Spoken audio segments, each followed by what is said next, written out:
Hello friends, welcome back to my YouTube channel Raftaar study. आज हम पढ़ेंगे base, buoyancy and elasticity of tax. Elasticity of tax है वो मैं उसके लिए सेपरेट वीडियो बनाऊंगा। फिलहाल आप समझिए बेस और बायंसी क्या है। ये मोस्ट इंपॉर्टेंट टर्म्स हैं पब्लिक इकोनॉमिक्स से। यदि आप यूजीसी नेट की तैयारी कर रहे हैं तो आपके लिए मोस्ट इंपॉर्टेंट हो सकता है। आगे बेस क्या होता है, तो देखिए बेस यहाँ पे लिखा है किस पे टैक्स लगाया गया है। किस पे टैक्स लगाया गया है विच मीन्स यहाँ पे नॉट एट पर्सन की बात करी जा रही है। पर्सन की बात नहीं की जा रही यहाँ पे, जिस चीज के ऊपर लगाया जा रहा है विच मीन्स जिस ऑब्जेक्ट के ऊपर। जैसे मैंने कहा इनकम टैक्स, तो किसके ऊपर टैक्स है? इनकम, तो income is a base. Corporate tax, what is the base? Corporate. Exercise duty, तो एक्सरसाइज ड्यूटी, तो एक्सरसाइज हो गया। तो ऐसे ही बोल रखा है, यहाँ पे बोल रखा है it is the legal description of the object on which tax is applied. जिस पे ऐसा ऑब्जेक्ट जिस पे टैक्स अप्लाई किया जा रहा है, जैसे मैंने बताया base of income tax is income, income पे लगाया जा रहा है। एक्सरसाइज ड्यूटी इज प्रोडक्शन और पैकेजिंग ईटीसी। आगे in this, each taxpayer is considered as legal entity and tax base is legal defined as taxable in time dimensional. आगे it can be expanded or shrunk as per government discretion।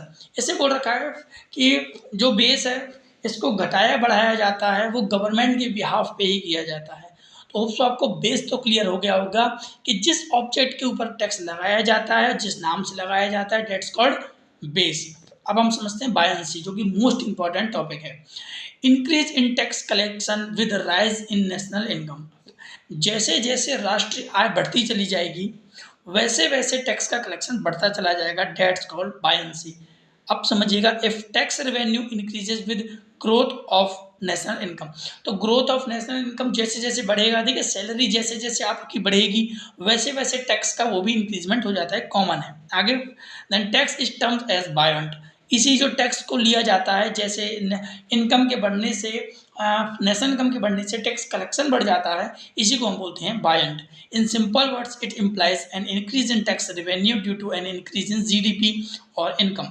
तो जो increase in tax revenue होता है वो GDP which means और national income के बढ़ने से होता है। Technically when GDP rise by 1%, GDP यदि 1% से बढ़ता है then what percentage will tax is revenue. एक क्वेश्चन पूछा गया है कि यदि 1% से यदि हमारा जीडीपी बढ़ता है तो कितने परसेंट से टैक्स बढ़ जाएगा। तो इसका जो फॉर्मूला होता है वो याद रखिएगा, buoyant is equal to proportionate increase in tax revenue upon proportionate increase in national income. National income में कितना बढ़ोतरी आया और टैक्स उससे की वजह से टैक्स रेवेन्यू पर कितना इम्पैक्ट पड़ा, तो डेट्स कॉल्ड बायंसी।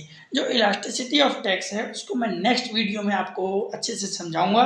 होप्स आपको ये वाली वीडियो अच्छी लगी होगी, समझ में भी आया होगा। वीडियो अच्छी लगी हो लाइक शेयर सब्सक्राइब करना ना भूलना दोस्तों के साथ। Thank you.